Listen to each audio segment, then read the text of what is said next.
Calling this session of County Council to order. We'll stand for the Pledge of Allegiance. Pledge allegiance to the flag of the United States of America and to the republic for which it stands, one nation, under God, indivisible, with liberty and justice for all.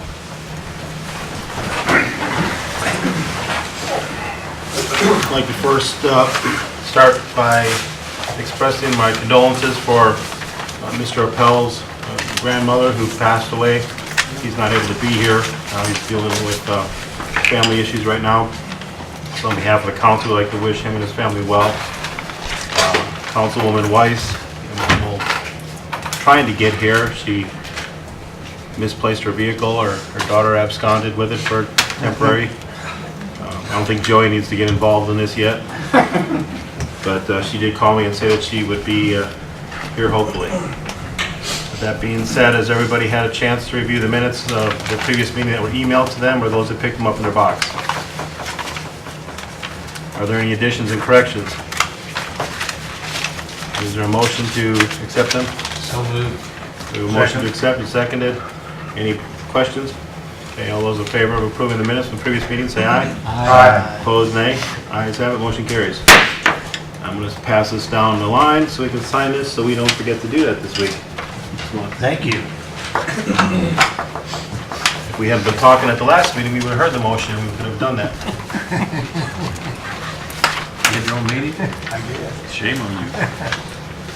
Okay, we don't have obviously our county attorney here.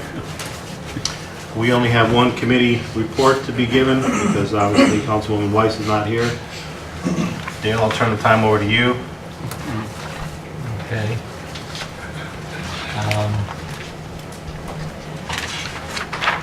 Mike and Mark and I have been meeting as the Budget Finance Committee, and we promised to have a report ready for this month. Look back 2014, what went right and what went wrong.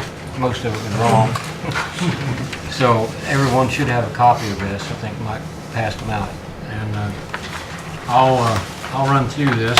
I want to thank Mike for, Mike got the pleasure this year of actually writing this. I don't have Microsoft Word on my computer, so he got to do the writing. So I'll read through it and make a couple of comments. At the close of business on 12/31/14, the official record of the county auditor showed that the ending balance of the county's general fund decreased from a beginning balance of $1,139,3655 to an ending balance of $933,985.30. A deflict of $205,851.20. Though we were still at a deflict of $205,851, we were still nowhere near the deflict of 2013, which is $405,866.18. This was an improvement of $200,014.98. Though we as a council have made strides in the right direction, there is clearly more work that needs to be done by all parties involved. Below is a list of the additional appropriations that have made a negative impact on the overall balance of the general fund for 2014. They include $4,684 to the treasurer's office for part-time, $10,000 to the sheriff for gas, garage, and motor expenses, $14,660 to the coroner for unforeseen expenses for 2014, $1,392 to CASA for the director's salary, $46,000 to the circuit court for pauper attorney fees and miscellaneous jury expenses, and $15,000 to the jail for institutional supplies. In addition to $26,946.28 in miscellaneous unappropriated costs that we incur every year, mainly made up of insurance claims, tax sale costs, interest, and state call meeting expenses. So these additionals totaled up to $118,000. $682.28. Though we can clearly see these additional appropriations have had just over 50% impact on the overall of our deflect, the remaining balance of the deflect is made up of lost revenue. Below is a list of property tax revenue, lost property tax revenue to the county general in 2014. We lost, due to state-imposed tax caps, income of $675,000, $456.71. A 23% increase in lost revenue due to the state-imposed tax caps. Can I interrupt you for one quick second? Sure. Councilwoman Weiss, we're reviewing the memo that's in front of you. Dale's going over there. We put it on your desk. Thank you. We also incurred a 111% increase in uncollected property tax in 2014 of $619,224. And the tax abatements to businesses actually went down a little bit. It was down a little over 16% to $38,659.28 for a total of $1,333,339.99 total lost revenue. We have eliminated some expenses that have traditionally had a negative impact on our county general fund. These changes, though, in some offices are unpopular, have had a positive impact on our general fund. The changes have allowed us for the first time in a long time to provide pay increases across the board as well as bonuses. Without these cost-saving measures, we would be looking at a very real possibility of making additional cuts. Below is a list of some of the cost-saving measures that were implemented, as well as securing grant money that had a positive effect on the county general in 2014. We replaced one of our vendors, CSI, which is a case management system for the clerk and the courts, with the state-owned Odyssey system for a savings of $28,000. We picked up a $20,484.75 value from a grant from Odyssey for equipment for the sheriffs and the police departments. And the CSI was replaced, and the probation department as well, with Odyssey for a savings of $2,400, and a new and different copier maintenance arrangement for $3,000, for a total of $51,184.75 in cost-saving measures. Now, as a council, we do appreciate the efforts made by some to reduce costs and looking into ways to become more effective and efficient in the services that we provide. And that being said, as we as the council cannot do this alone, we need help when it comes time to preparing your annual budget requests, that they be accurate and reflect the true nature of your department. We would encourage all department heads to explore all available options at increasing the efficiency as well as cost-saving measures while still maintaining the high level of service that our county residents are accustomed to receiving. As department heads, taking the lead on this initiative will help the council from having to make dramatic changes just to keep the doors open. This summary is not all-inclusive, and it is more apparent that we will never be able to simply cut our way to prosperity and still provide essential services without exploring avenues to increase our revenue while still holding down the costs of operations. Respectfully submitted by the Budget and Finance Committee, Mark Nobby, Mike Winna, and myself, Dale Strong.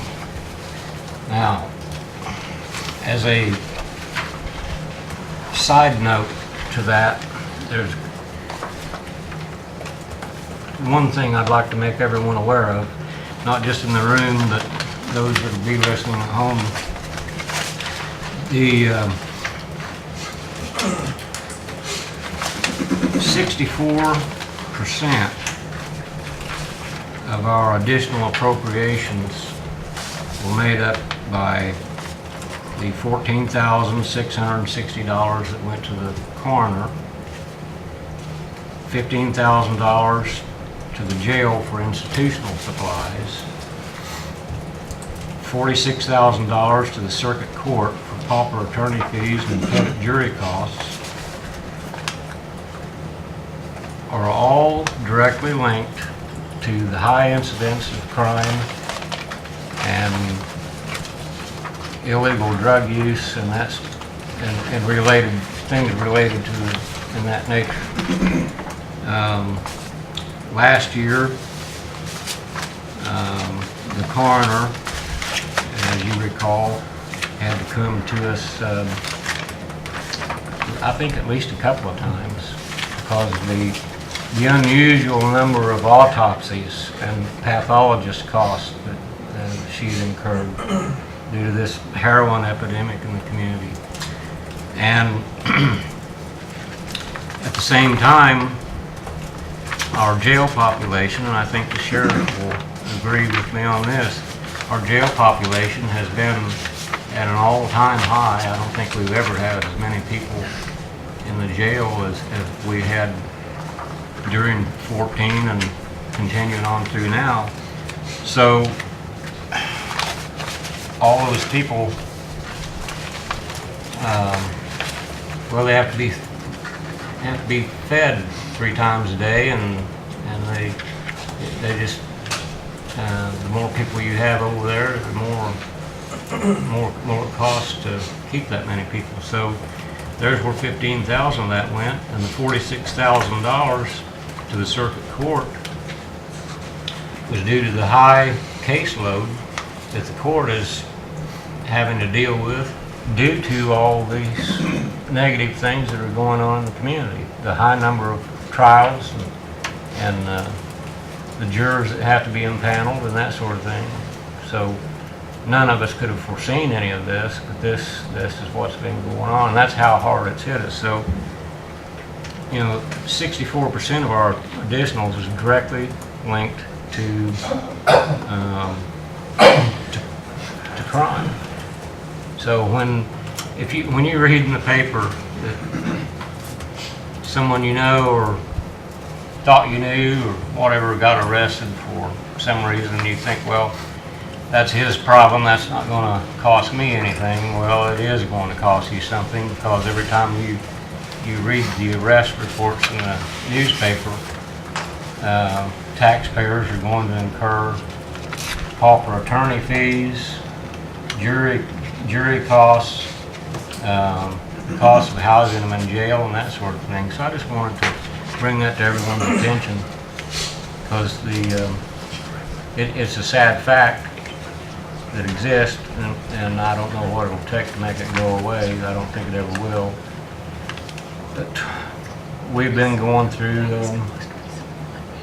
a rough time here at Fayette County through 14 and even now. So I hope things get better in that respect.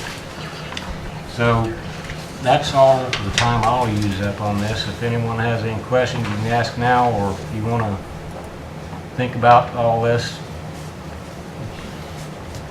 If you got a question, you can call Mike or Mark or myself. And if we don't know the answer, we'll try to come up with one for you. That's the end of my report, Mr. President. Thank you. Does anybody have any questions for Councilman Strong? I have a comment. I'd like to thank Dale for taking all the extra time and effort to put this thing together, because he put a lot of work into it. I agree. Thank you, Bill. Okay. Well, since we're still in committee reports and Councilwoman Weiss is here, Shirley, did you have any report to give on the wage and labor? I do. I have gathered what I think is the final piece to the puzzle.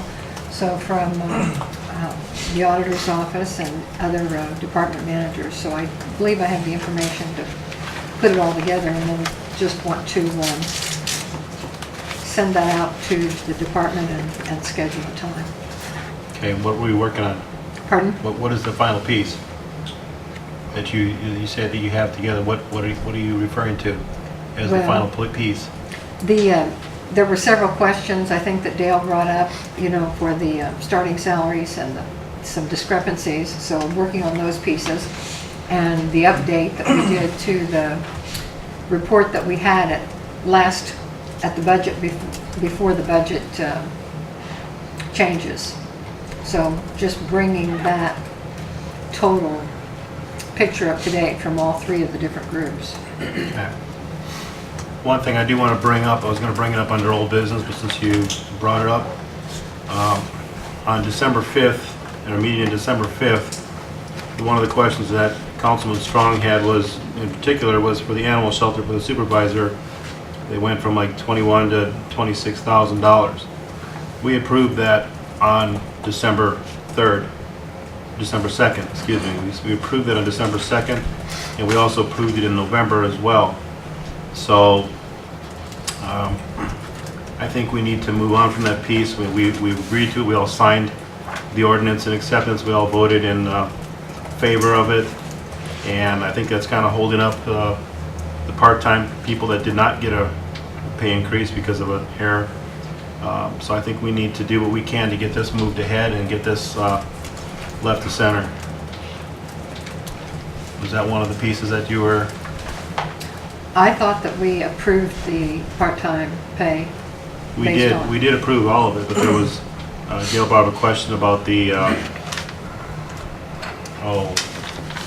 what was The it? animal shelter.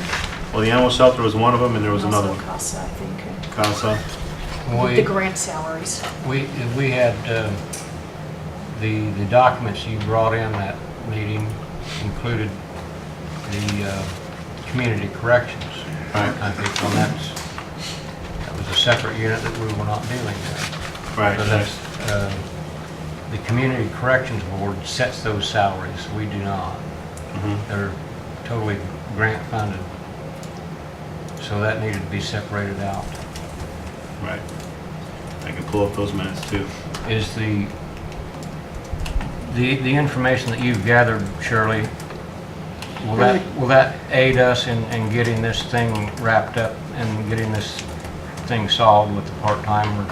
Yes, Pay? I think so. Like I said, I thought we had already approved the increase there.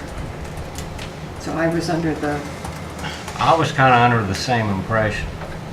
I knew that, we had discussed that it in fact had, the one question mark had already been taken care of, but I did think we voted to give the part-time to the extent of, 24 cents an hour.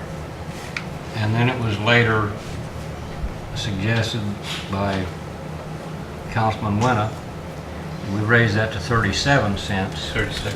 36 cents, okay, 36 cents, so that because of the number of hours they work, it would take 36 cents for that to work out to $500 raise for a year. Now, I'd like to put this thing to bed sooner than later. And if we can get something on paper that everyone understands what they're doing,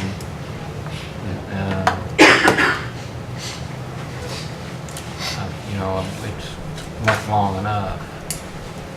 Well, I'd like to see us get back together here then in a couple of weeks to get this resolved and put this thing to rest. Because these part-time people that have been waiting on this is going to be retroactive back to the first of the year. But, it's impacting them, and it's not fair to them because of our delay that they suffer for this. So I think we should reconvene in a couple of weeks in this particular issue to get this resolved. Well, I'm certainly willing to do that. We need to make a motion on that, or just agree to it? Well, Pick a date. Um,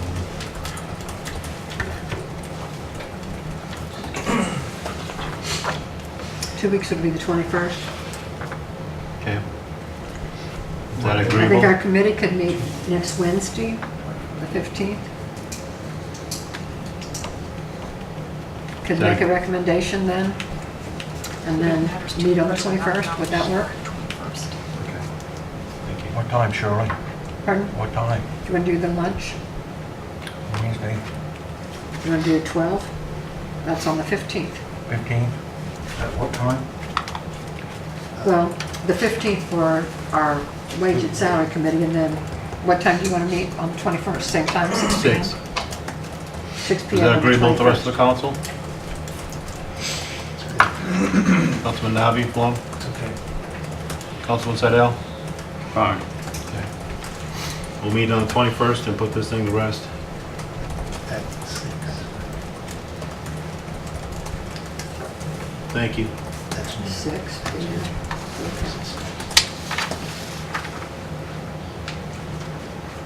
What were the dates of the obviously You want me to November? present it? Jim does 12 on. Yeah. Before members of council, there is a Fayette County calendar for 2015. If you'll look down to the middle of the page where it states council meetings, this is being presented to the members because we need to amend 2 council dates that were originally scheduled for the primary election date in May, and then again on November 3rd for the general election. Since those are holidays where the courthouse is closed, the council does need to approve moving council meeting back from Tuesday, May 6th, or Right. I'm sorry, May Fifth. 5th to the 6th, as stated on your calendar, and then again for the general election from November 3rd to November 4th. The calendar in front of you is already corrected to the new meeting date of Wednesday night, 6 p.m. The other item on that calendar that the members need to be aware of is I consulted with our DLGF field rep, Wayne Hudson, about the budget public hearings that need to take place. We're entering that season. And the week of August 11th, starting that Tuesday, we'll start the public hearings here at the chambers. And that will last however long we need to. I would like to ask council to give a starting time on that date for August 11th. Do you typically want to start 10 a.m. or what's the pleasure of the council? And we'll make that part of public record tonight. Can we start earlier than that before? Am I wrong in that? Yeah, we usually get started by 9 a.m., but except to whatever suits everyone. Okay, so the record will reflect that the council budget public hearings will begin at 9 a.m. on Tuesday, August 11th. And those will just go through the day, and if necessary to go on recess to the next day, we'll do so. And then on September, starting on the 15th, and if necessary on the 16th, will be the final review of the budgets, as well as adoption of the budget, and hopefully that can take place already on the 15th, but if necessary, the 16th of September will be held as well. And if there are no objections, then this will be posted as a final schedule for council's budget hearings. All right. The last item on that calendar is, again, just to reiterate what was brought before council at the last meeting on March 12th at 6 p.m. Is a special session for all members of council. It's a mandatory Department of Local Government Finance. The budget director and our local field rep will be presenting a budget training workshop just for council. I can't stress enough how important it is for all of us to be in attendance. I do know that 2 of our commissioners have expressed interest to attend as well. So please put that on your calendar for 6 p.m. May 12th. May May 6th. 12th. May May 12th 12th, you at see it 6 next- p.m. She said March 6 originally, but p.m. she... Oh, did I say March? I You just apologize. corrected it and said May. Okay, So it's May 12th. thank you. Otherwise, we missed it. Well, we don't want to do We're- that. We're in trouble. And that's all on that item. Is everybody okay with that in the calendar? Yes. Thank you, Gertrude. Thank you. Commissioner representative.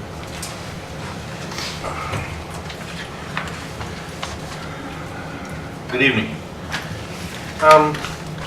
I guess the first thing is, if any of you came in off of Central Avenue this morning, you see that we have torn out the steps on the south side of the Central Avenue entrance.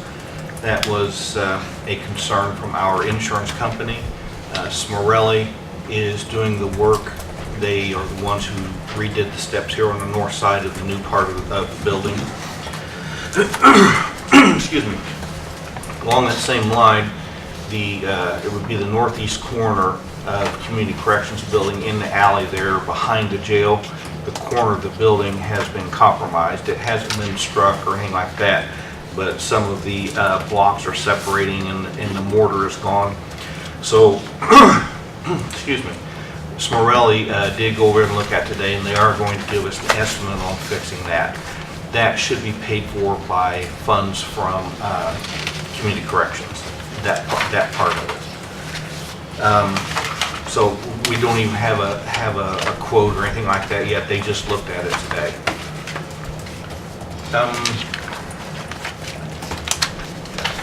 I do have a little bit of good news. We got 2 letters from our insurance company today.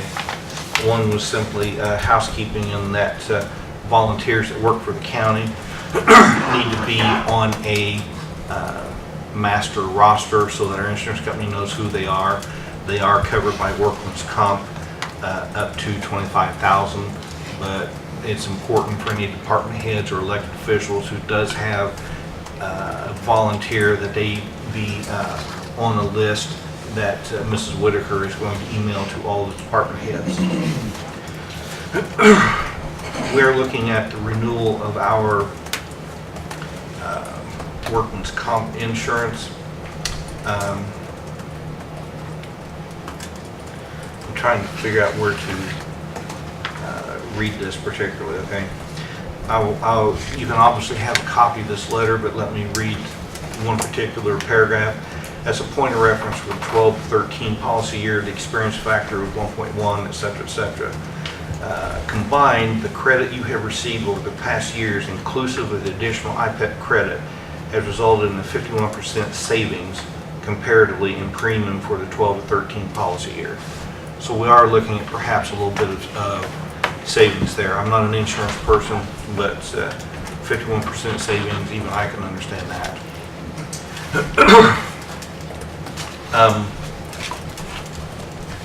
About the only other thing that I have is that our meeting this morning was a long meeting, productive meeting.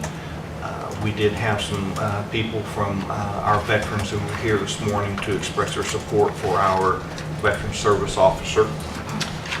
And other than that, I can't think of anything that went on unless there's someone who has a question about something specifically.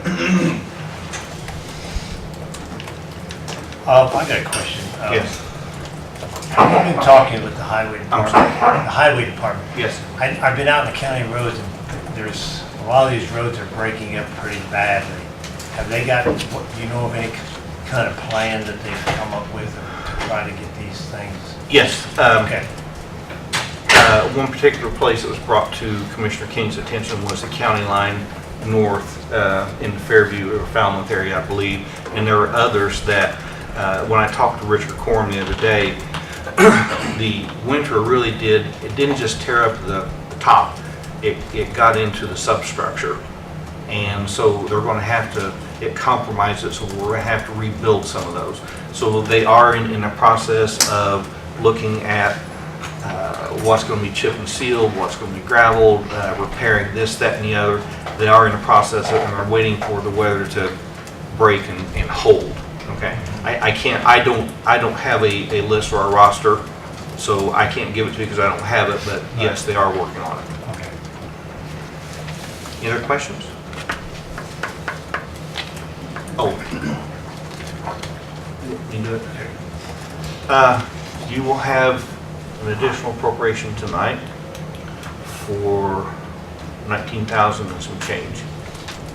For those of you that are, well, you should have remembered the last couple of years. That's for the maintenance contract for Spillman for the Sheriff's Department. that is, if you'll remember, that 19,000 is times 3. 19,000 for central dispatch, 19,000 and some change for the city. Dispatch pays for those out of their user fees. That 19,000, and correct me Dale if I'm wrong, but I think that the council put 18,000 into Cume Cap last year for this, but there will be additional. In addition, Spillman is looking at an update to the Spillman system for around November is when they want to do it, to the tune of about 39,000 and some change. The Spillman system has been the only system used by law enforcement and dispatch since 1994. It's been suggested, and we're taking steps at looking at a system, I don't even know what the name of it is, that the state of Indiana is making available, sponsoring, nudging me toward, however you want to look at it. The only problem is, I can remember from years ago when I was in a meeting, that access to the existing information in that system, at that time we were told was proprietary, and it was an extremely large fee to be able to access that information to transfer it to a new system. Now, you're depending on my memory, number one, which is never a good thing, and number two, that was several years ago. You're looking at, between the city and the county, $100,000 to Spillman this year, assuming the upgrade goes through in November. There are other law enforcement systems, but you're looking at, what you're looking at is, if you change over, is starting over from scratch. You simply cannot do without the information. There are probably close to 100,000 names, just names, addresses, phone numbers, social security numbers, dates of birth alone in the system. However, $100,000 is $100,000. So our IT director, Mr. King, and Terry Bennett are going to a vendor fair the 16th, and they're going to bring back some information on this new system. I can tell you that we're going to explore any and all possibilities to be able to reduce the cost. If you ask my personal opinion what the chances of that are, I'd say they're low. But the last maintenance agreement I remember when I was sheriff was like $5,000. So in the last 8 or 9 years, it has, well, almost a 400% increase. But the sheriff's going to go into this. He's going to present it tonight. I want you to know that we approved it today. I don't see any other way around it, but no one likes paying those kinds of fees. But I really just don't know what else to do. We will look at alternatives, but I don't know that you want to write home to mom about it yet.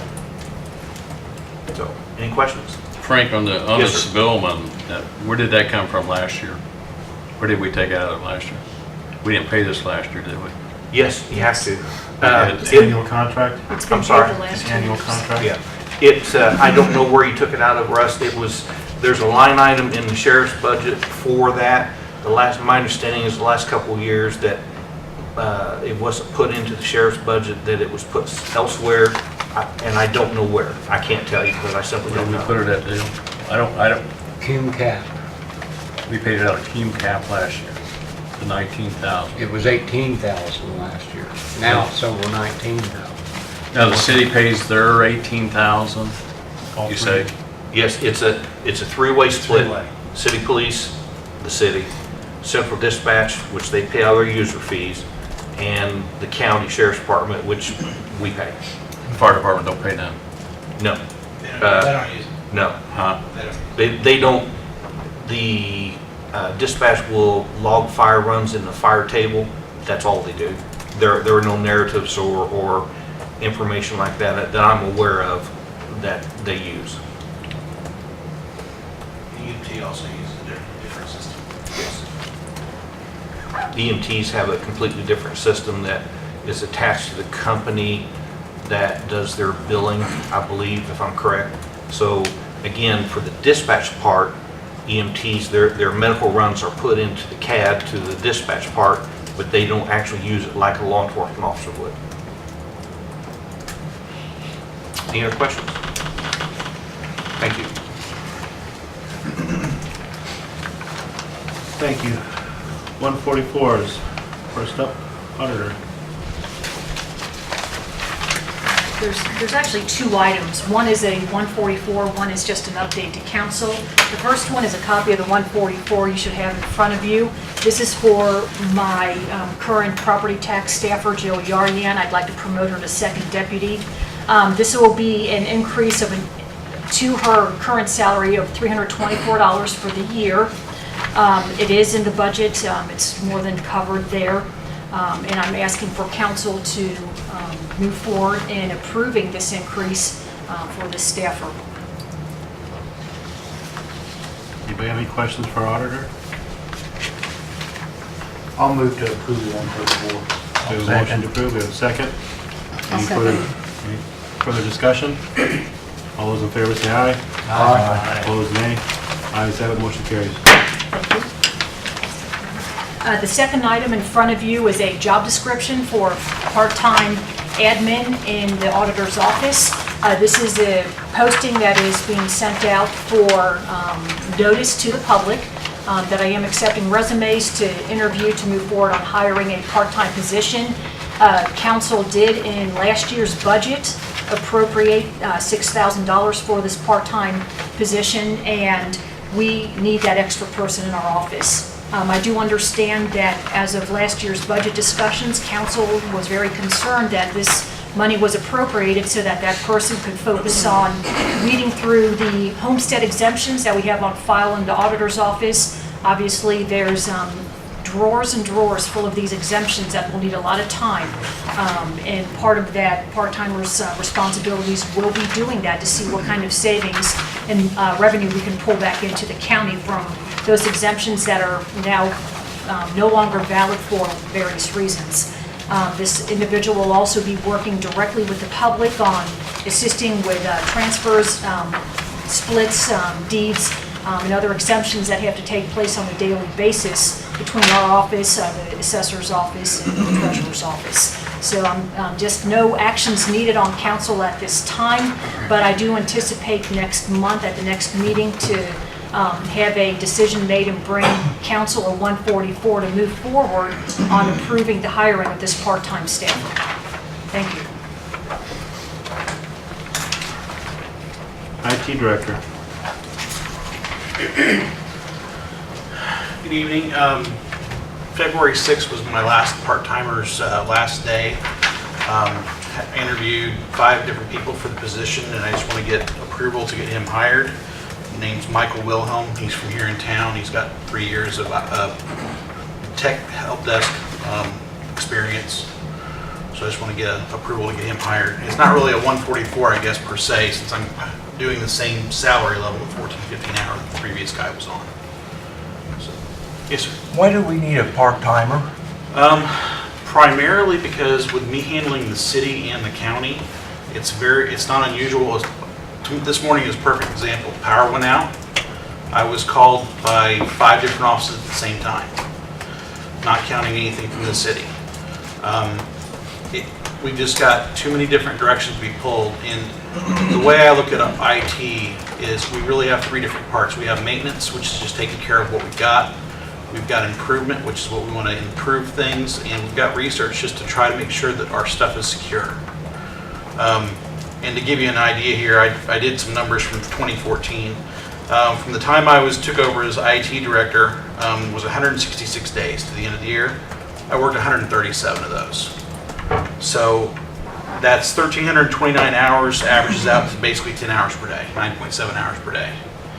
I have not had a vacation. I haven't had any days off. And part-timer is something that you can train to cover those times. I haven't been sick, but if I'd been and somebody had a problem, we'd be stuck. Michael, when we started this IT deal, we had, I think Ben was the first one we had, correct? Was that Ben? And Ben went in and done it, and he came in, he said he had 30-some computers put online, they had the camera system. He came in and asked for a part-time helper. And we told him that we would give him a part-timer up till, that stuff was put in, and that would be the end of the part-timer. I don't know why all at once, we used to get Ron Best to do this about $10,000 a year. He'd come in and take care of the computers, and then we went to a full-time person. And, with a full-time person, Ron just done it a few hours a week. And I personally, I don't see where we need any part-time help. Well, for one, we've got more computers, more things being computerized, and more outside vendors that we have to deal with. What outside vendors? Odyssey, for one, I spend on average of anywhere from 5 to 10 hours a week dealing with Odyssey problems. Just from users having problems with the system going slow, or needing to deal with tech support on asking a question, or anything else. Aren't there tech support? Don't we have a contract with them to take care of the problems? Yes, but you still have to deal with it. Before, when we had Ron, we had some of these contracts, we didn't have all the problems. Times change. How much IT stuff have you done? I mean, how much IT? How much IT work have you done? Done where? Just in general. Have you ever done any? I just done computers, Okay, well, so you don't know what's needed, so it's hard for you to say what he needs and what he doesn't need when you've never done it. Well, when Ben said he could do it, he didn't need no part-time help. Well, like he said, things have changed. You got a lot more computers, you got a lot more stuff he's dealing with. How many computers we got now? I want to say in the courthouse, we've got somewhere around 100. How many employees have we got in the courthouse? I have no idea. We've got multiple servers up in the server room. We've got 6 routers just here in this building. We've got 1 in the annex, 1 in the 2 in the jail, 1 over in community corrections. I have no idea how many computers I have to support at the city. And luckily, last month, I've not had a whole lot of calls from them, but if I'm over on the other side of town at the park, it's a little hard to be over here when Kathy or something in the auditor's office or somebody else calls with another problem that has to be fixed right now. There's only so much time in a day. I'm already working 10 to 12 hours a day when I work. How much is the city gonna pay this part-timer? The city doesn't pay anything of the part-timer, but half the part-timer's salary, from my understanding, comes from 911, community corrections, and probation, so that they can get some dedicated IT time. So they can get training, so they can make sure their systems are working well, because they want to make sure that they can have their own time to get stuff done, beyond just fixing problems. They agreed to include in their budget, take out a certain amount of dollars, and that would give them so many hours per week of dedicated IT support. And to be quite honest, we've already agreed on this. It's already been approved. It's a moot point. I don't know why he's coming to get approval to hire a person. The commissioners would agree to hire the person.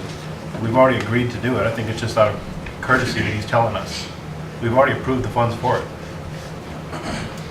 Now, if you want to revoke those funds, that's a whole different thing. But the funds have already been approved. So it's a moot point. This is more of a courtesy on his part to tell us. And a little bit of confusion. So, How many hours a week do you spend with the city? It depends on just what's going on. Last week they had a problem in the park, and I spent 6 hours just looking at security video, trying to sort through the cameras in the park and figure out what was going on. Other weeks I don't get many calls from them. It just depends on what's going on. It's looking like the system it looks to me like we need to have, if we're going to do anything, we need to pull away from the city and have our own IT guy here if we're going to do this. It would be cheaper for us. Commissioners have suggested that we passed, and I don't know what happened, where that went. Well, I know that was a discussion that they'd had at one point. For us putting more people on, and we're paying it anyhow, so why are we? Why are we doing all this? They're paying for half. The city's paying for half of our IT director. Yeah, supposedly, yeah. They're getting their money's worth, but for that half. But I would think that if we have to hire a part-timer to help him, to take care of our business, we're better off to pull away from the city. But there are improvements that we need to do, just in the normal course of things, server upgrades, system upgrades, just to keep ahead of the curve. And those are helped by having a part-time person that can deal with, basically, to put it bluntly, the rank and file little problems, while we can both work on big problems and have the time. So you're saying basically you need a part-timer whether you're with the city, if we Well, stay with the city if or we pull not. away from the city deal, that's, I think that we could probably do it with one person, and then having Ron Best or somebody come in to assist when we have a big project and we need extra help, basically a consultant. But that's a can of worms that won't matter till next January. If you guys decide to change that. The money is appropriated for the part-time to the end of the year, right? Yep. Any other questions for me? But I'd strongly suggest those of you that haven't worked in an environment with an IT director that requires IT to talk to somebody and see what they do. I work with them on a daily basis. I think that's about with any job, why not? I think it really is, no matter what job you do. But you can't say you don't need something when you don't know anything about the position. Well, and I think in addition, we have benefited from the full-time IT director. The county has and the city has. We've been able to make improvements in the security system, for instance. They didn't have a security system, no cameras and no monitors to watch not only the courthouse, but some over at the jail. We even have security at the highway garage.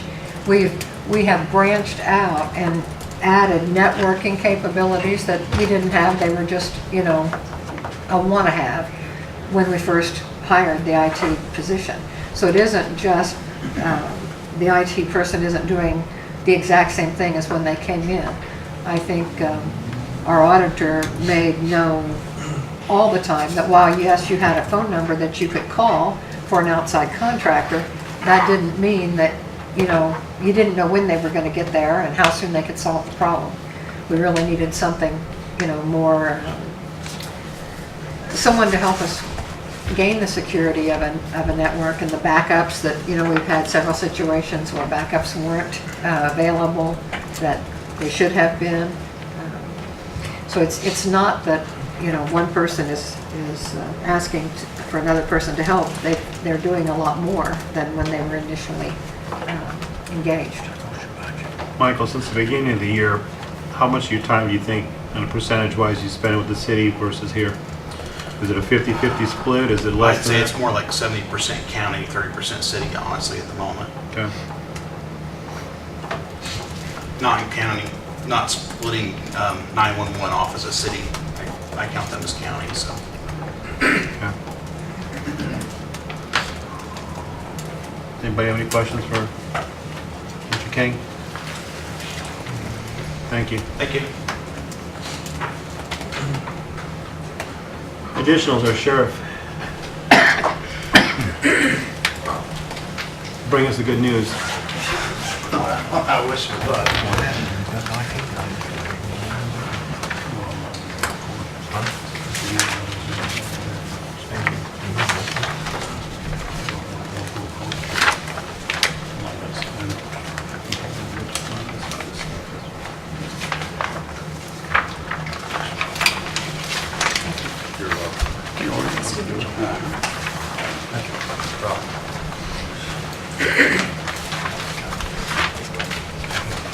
This is just to follow up a little bit on what Frank talked about with Spillman. He did an excellent job of explaining it. It is a have-to type of thing. I am open. Terry Bennett and I have spoke a little bit. Dave, Council, and I have spoke a little bit about looking at other options. We talked about that in the commission meeting this morning. $19,352 that's salty from Spillman, and it's about a 7-8% increase from last year. I don't know where else we go with it. It's It's been in place for 21 years.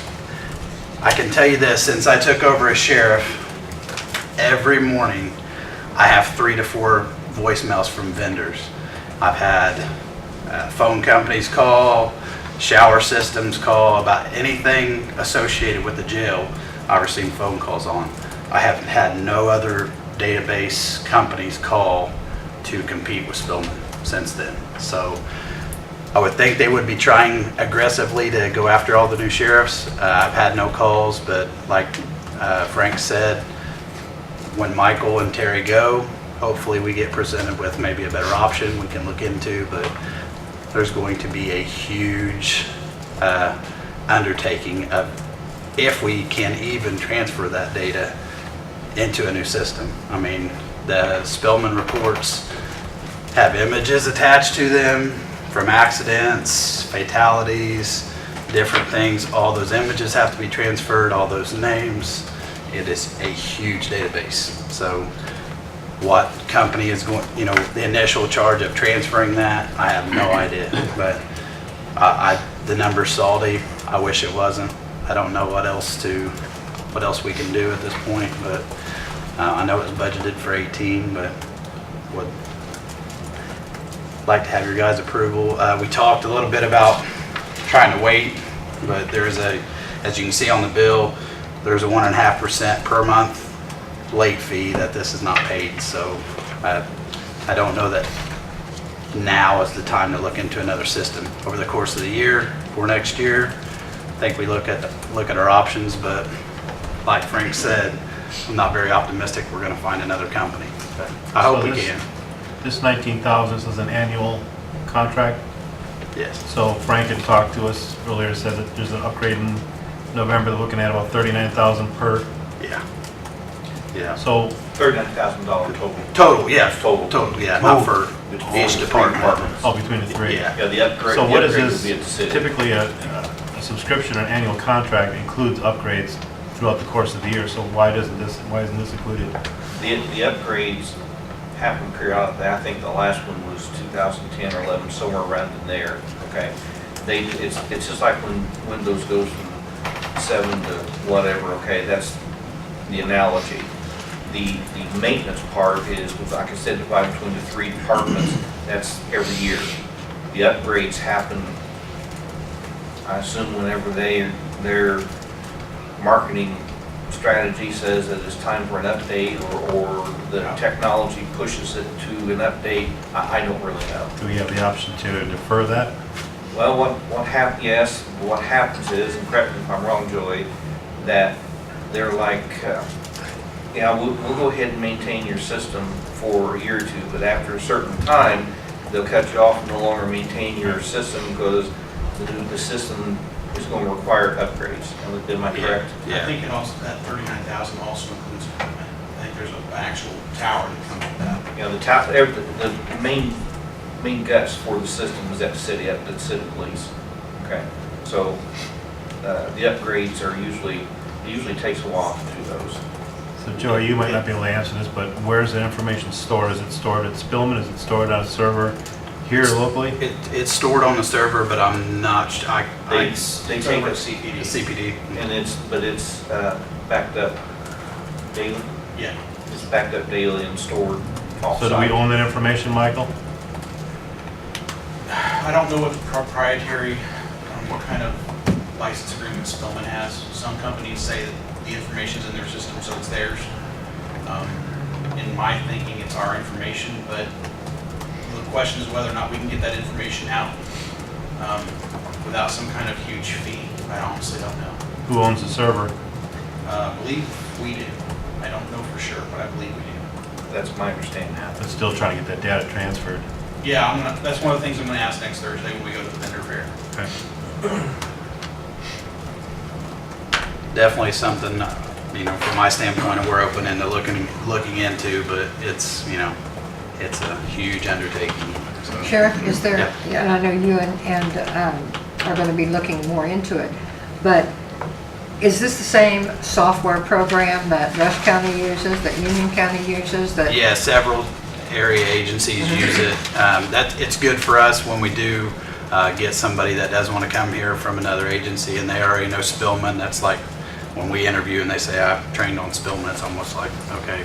Is there any effort on the state's part to do something along the line of the Odyssey? And That's what they're looking how at. much interaction do you have with the Odyssey That's right what we We now? have. have Look at none. Australia. Other than, no, we have nothing. But as far as looking into that, that's what they're gonna look into at the vendor fair. I mean, to me, I'm kind of, you know, as a detective before this, there's aspects of Spillman that really frustrate me. When you conduct an interview with somebody, you can't link it to the report. You have to burn a CD, then attach it with it. It'd be nice if you had everything just located on one CD, give it to the prosecutor, and they could review everything. Just certain, to me, it's just text-based, really, Spillman is. To me, I would think as much as technology has advanced that we would be there. There has been some good things. They're on all the laptops now, so the road deputies, when they're out on patrol, they take a case, they can pull over the side of the road, and do the report right there. Obviously, as quickly as they can get that to paper, so to speak, get that in the computer. It's a good thing for us. Guys can get off station and be out and about more with it being on their laptop. So that's been a good thing with it, but the rate keeps going up. And this is the lower end version of Spillman. There is a higher end that's quite a bit more that we don't have. So, but this is hurting us now at this rate. So I don't think we'll be looking for that. So.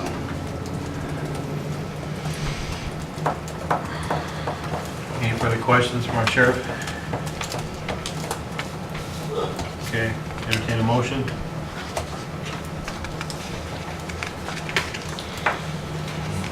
I move that we approve the $19,352 for the maintenance, the annual maintenance fee. Do we have a second? I'll second it. We have a motion and a second. Any further discussion? All those in favor of this additional appropriation for the amount of $19,352 to pay for the maintenance contract with Spillman, say aye. Aye. Opposed, nay. Ayes have it, motion carries. Do you guys have anything else for me or any questions? None that we would ask you on camera. Okay. If I can, real quick, if you guys don't mind, as a department head, I will tell you that Michael is an excellent IT guy. Anytime that I have asked him for anything, he usually beats me to my office. If I email him, usually how I contact him, I'll come back in, he's already working on it. He's done an excellent job for us. The service to our department has increased significantly. He does a great job. I know he was stressed this morning because of the power outage, but as department head, I at least wanted to tell you how we feel about Michael. He does a great job for us. So anytime that we call him, he's right there and takes care of any problems we have. So. Thank you. Thank you. You have something, Jim? Well, on this additional, we just approved, I want to make sure that is the auditor and the sheriff on the same page where this is going to be paid from? Well, as of now, the Cume Building account, the budget line that's listed, that has no funds in it, but that's where the contract should be paid from. So under council's direction, you tell me where you want that funding to come from, and we'll put it in there. Well, we've got the $25,000 line in Cume Cap for contractual services. That would cover it.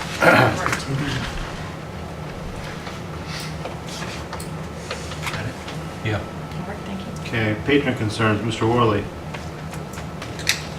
Yeah.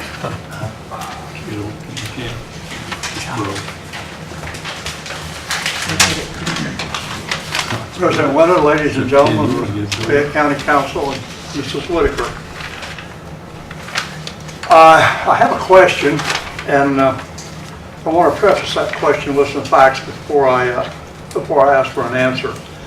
I want to quote Thomas Jefferson first when I say this, to make it clear that I'm not here to accuse, point fingers, or anything of that nature. Thomas Jefferson said one time, "I never considered a difference of opinion in politics, in religion, or philosophy as a cause for withdrawing from a friend." And that's the way I feel tonight. I know all of you, and I appreciate what you do, and I wouldn't begin to try to do what you do. I read some stats this afternoon, 2013, about Fayette County. Maybe some of them have improved, and maybe some of them are worse. 30% of the children in our county live below the poverty line. Most are on federal free or reduced lunch program. Now, 40% of those county children living in poverty are not prepared for primary school as their over the poverty line counterparts are. And even worse, when those in poverty reach a working age, they are 7 times more likely to drop out of school than their counterparts who live above the poverty line. Those are the people, we see their names in the paper that Joey chases around, and they're in our jails. Fayette County has the 3rd highest poverty rate in the state of Indiana. Out of 92 counties in Indiana, we are 89th. Nearly 1 in 3 adults in Fayette County receive food assistance. The statistics, an average household in Fayette County receives $278.32 per month in food assistance.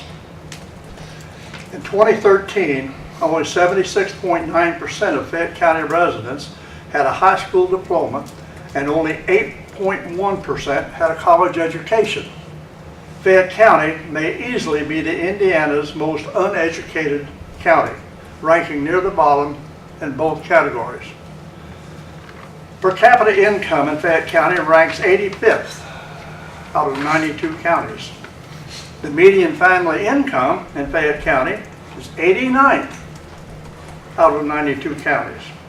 Economically, Fayette County is among the worst places in the state to live. We're poor. We have to face it. We still owe $7.7 million in June, Mrs. Whitaker, will that be about right, on this county building. We pay $600,000 a year, and we'll be paying that till 2028.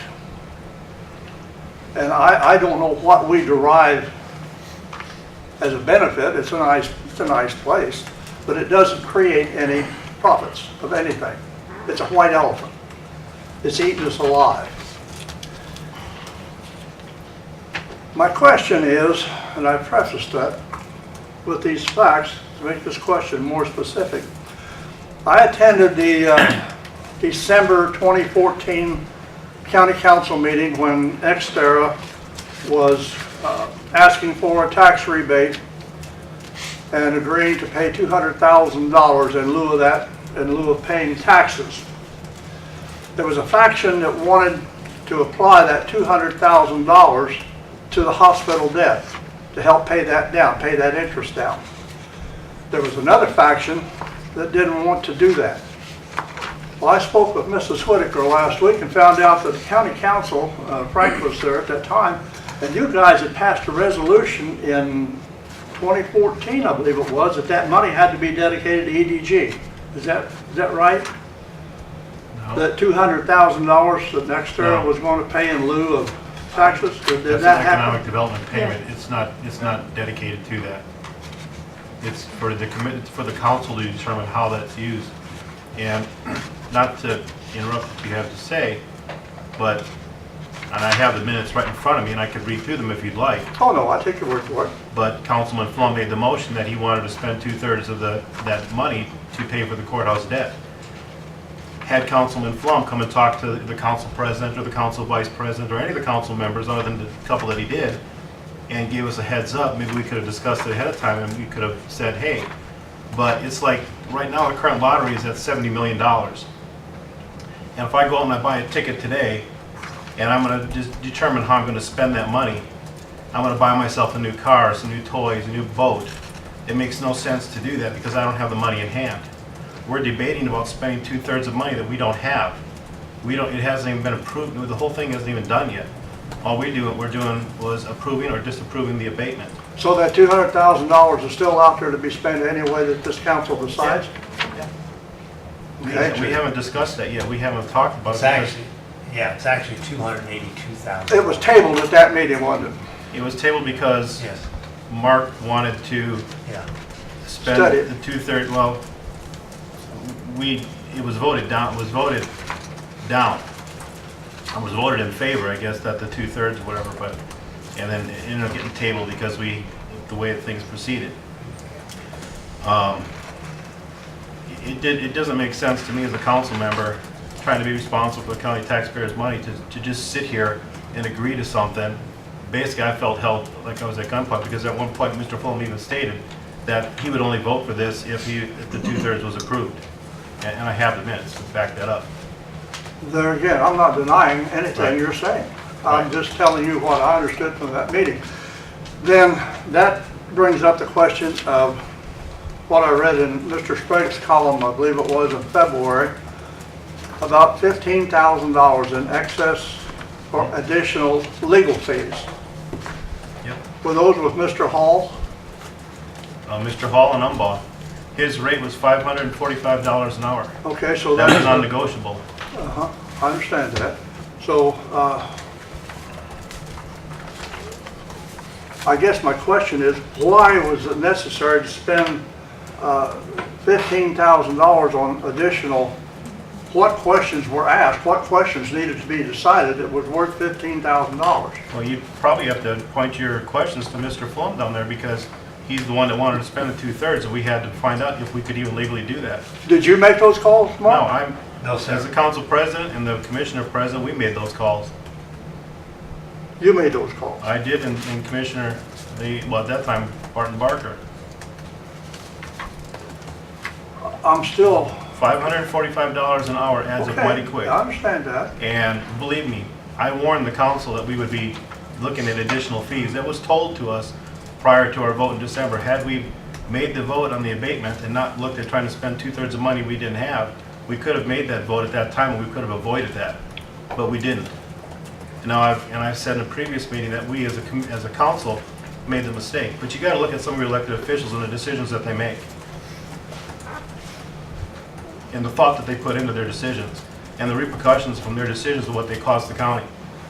And that's just a small I'm still in the example. dark of why, when it was tabled for further discussion, that it required $15,000 in additional legal counsel. Because we're trying to figure out if we can do what Councilman Flum wanted done, which was to try and accommodate his need to do that. Why We had did you do huge that? numbers. Why was that even done? Because I was told we weren't gonna do it, period. We still have to look into it. You wanted this explored. Commissioners were not gonna do it, period, so why? Commissioners never said they weren't going to do that. Commissioners like myself and like some other council members said, we wanted to explore it, we needed to see what the feasibility of it. You say this is not non-negotiable hourly fee. Right. People negotiate hospital bills and doctor's bills all the time anymore. Okay, well, we've tried to And I negotiate with think them. those attorneys and Unball made plenty of money off of other counties. They just shuffled the paperwork and changed the name and the dates on this paperwork for this county. So they just pocketed a whole bunch of money. There was more to it than No, I just don't think so. Well, whether or not I the disagree. 2/3%. You They can got agree, standards. you can Had to agree, be you can disagree. re-advertised. Both Barton and I were on those phone calls, and believe me, we didn't want to be on those phone calls. There were I would several prefer that we had meetings. this done back in December when it should have been done. Were you on the phone for 25 hours for 15 No, I wasn't on their phone for 25 hours to them. There's other things that they do. This isn't just phone calls, Jim. I think you know Several better other than that. trips to Fayette I think County. there's paperwork that he's got to prepare. Any time that he spends on any minute that he does, he isn't charged as a minute. That's the unfortunate thing about this. We were quoted a fee of $40,000 flat rate, whether that was one phone call or whether it was 1,000 phone calls. That contract was between NextEra and them, not the county. That was between the county and NextEra and us. That's what NextEra agreed to pay. I never saw a contract. Well, that's because the commissioner signed the contracts, we don't. Well, we should see the contract if we're gonna be paying the bill. We Ahead didn't of pay time. the bill, Mark. Ahead of time. Mark, you've got to really pay attention to what we do here in this I council. do pay attention, Mike. You I don't. think you like to give money away. No, Mark, That's part of the problem. that's the worst thing. You want to talk about giving money away? $200,000 on the highway garage you gave Yeah, away. and if we would have spent 200,000, where would we be right now? We wouldn't have had any money No, we didn't to have a keep building this we could have county been in, afloat. but Is you that and not Jim would right, canvass Dale? one neighborhood. Dale, is that not right? We would not have any money to keep this county afloat. we did not, if we spent that 200,000 on that highway garage. Mike, I'm gonna tell you Spending it something. right now, you've already agreed to spend it now. Mike, we're not on the highway department, but I'm No. gonna tell you one thing. When it affects somebody's neighborhood, I'm going out and talk to them. You I've got talk that to the whole right. county. You talk to the whole county. You don't talk to less than 1% of 1% of the population. If the traffic was gonna affect one area, Mike. And you don't tell the commissioners that you're gonna go ahead and approve it. When you, then you turn around behind their back and disapprove it. I didn't say I didn't say a word I was gonna prove it. Yes, you did. I said I'd check into it. No, we were both, I was in the No, meeting. Mr. Martin came up and said, you're gonna vote for this, aren't you? I said, no, I'll make up my mind when the time comes. Mr. President, Yes. Mark, if I may, I think it's important to remember that 40,000 of these fees were not paid by us. Exactly. Nextera wrote the County of Fayette a check for $40,000. I saw it, I had it in my hand. And I'm very aware of that, Frank. I'm sorry. I'm very aware of that. And you may not, seriously, you may not remember, but the commissioners and at least some, if not all, of the council met in executive session here in this room. And I think we sat at tables rather than at the dais, okay? And I told you at that time that I was willing to at least sit down and consider these as yet to be paid monies from Nextera for the economic development payment, I believe is what the proper term is, okay? Because you wanted to put 2/3 toward courthouse debt, okay?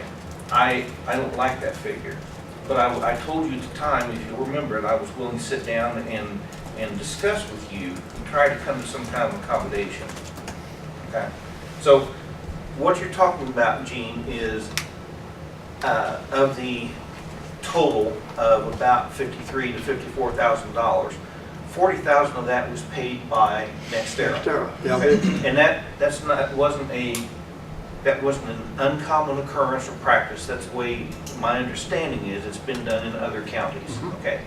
The balance was owed to Umball for, I really can't tell you, I'm not a financial person, but for the facts and figures they had to come up with because of the additional time. Am I wrong, Mark? I don't know where About me. Umball had to run any other figures. Those figures were all Excluding my they statement never about changed Umball. anything. Well, no, they did change. They did change There- some things. There were several proposals, and in fact, I believe that it was ourselves, it was the auditor's office that requested to run the different numbers to make sure that the county benefited the most.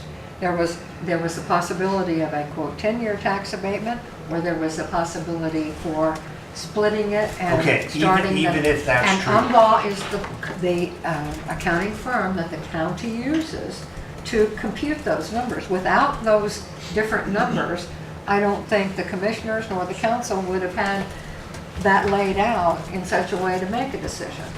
Those are done on computer, and those could be done in a matter of hours. And that doesn't amount even close to what they charge us.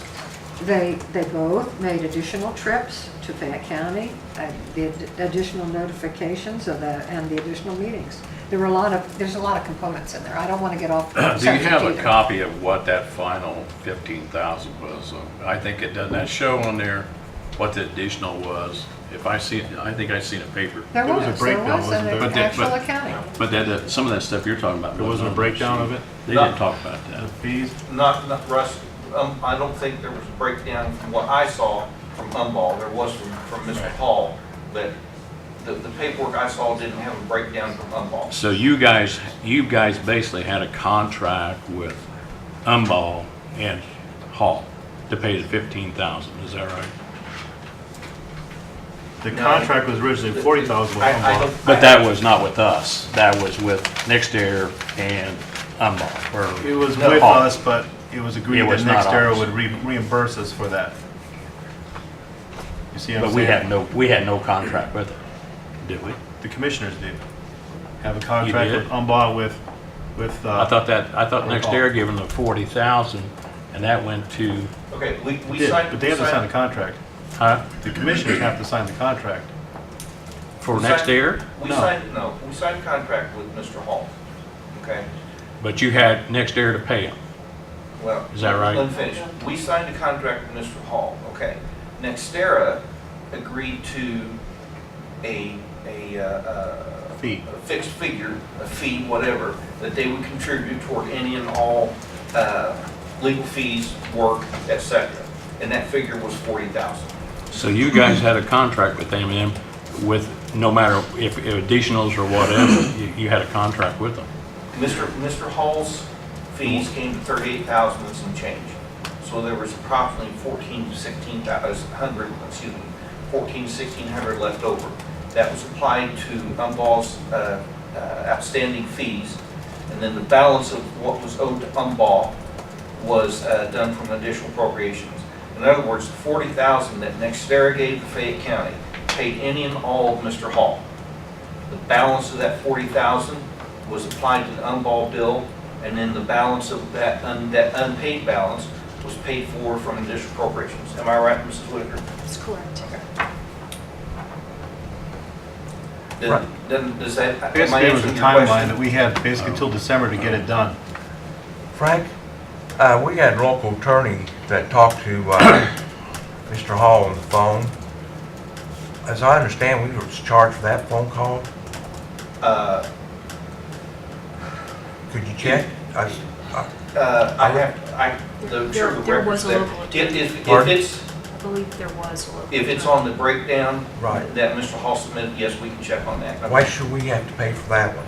Well, Agreed. he was here, the attorney was here and spoke before. Oh, I know. I believe the Was it council. Gary Smith- was it Gary Okay. Smith? But what I'm saying is, we should not be responsible for that phone call. You know, if we had 100 citizens from Carterville call him, it just gave him a wide open deal for charging us, because, Has this bill been paid? Yeah. yes. Yes. Shouldn't this been discussed before it was paid? Now it's in the water and I bridge. know. It's kind of a moot point because we've already, as a council, already agreed, and the commissioners already agreed to do this, I think, back in February. So it's done. Yeah, Why are we discussing it now, not in December and November?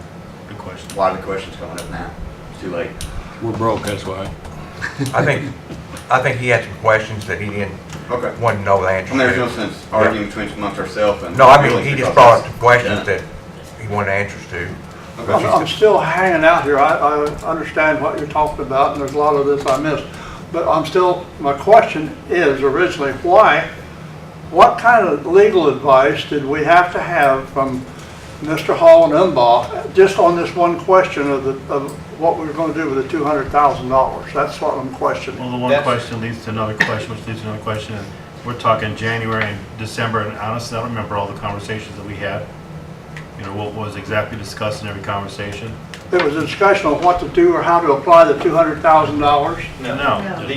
The commissioner signed 3 contracts. Yes. One of the most important ones was the road conditions, okay? Because these windmills coming in will do significant damage to the roads, okay? We needed an attorney to represent our interests for someone who was familiar with these types of contracts. Our attorney and his partner both suggested that I don't know if they suggested, particularly Mr. Hall, but they suggested that it was outside their scope, okay? And when Mr. Hall's name was brought up, and I'm repeating things second and third hand, they said that's probably who you should go with. Was that outside the 40 grand that Nextera paid up front for legal fees? They paid just a flat fee toward legal fees. Yeah, this 40,000, that's what Yes. they pay everybody. But was that, these road fees and so forth, was that outside of that $40,000? No, they're not road fees, it's just for the attorney to protect our Right. interests for the roads. But that was outside of the 40,000. No, No. No, it's all inclusive. that was included. There's 3 contracts that he was working on under this $40,000 fee. All Okay. 3 contracts are being worked on for one set fee. And it didn't matter if we spent $100 on the road agreement or if we spent 2 hours on another Okay. agreement. 3 contracts, one attorney fee for all, okay. And also, the one contract had to do with the decommissioning agreement that the attorney, Gary Smith, had questions and issues about. And that was under the purveyance of what the commissioners signed the contract for Rick Hall to negotiate that. And the conversation, as I understood, with Rick Hall and Gary Smith satisfied Gary that the county and the individual landowners would have been protected. That was the concern that was brought up. Gary Smith asked the council those questions, they were referred, and again, it was part of the one agreement that had to be negotiated. That answers the question. And Mr. Hall is an expert. One of the most important things that he did was the establishment of procedures or contractual language that in the event that NextEra were to fail financially, there was a financing agency or entity that would still, basically a bonding agency, okay, that would cover any unfulfilled obligations or monetary obligations to Fayette County in the event NextEra failed. In other words, a safeguard. And I would begin to know how to do that, and I doubt that there are very few people who would, which is one reason why we. I'm not objecting to the fees, I just wanted to know how it was spent. Yes, yes, sir. Thank you. Okay. Are there any more patron concerns? If not, we'll entertain a motion to adjourn. All the paperwork's been signed, correct? You have everything? Yeah. Okay. Entertain a motion to adjourn. I move that we adjourn the meeting. Is there a second? Second. Motion to adjourn. All those in favor say aye. Aye. Opposed, nay. Meeting's adjourned.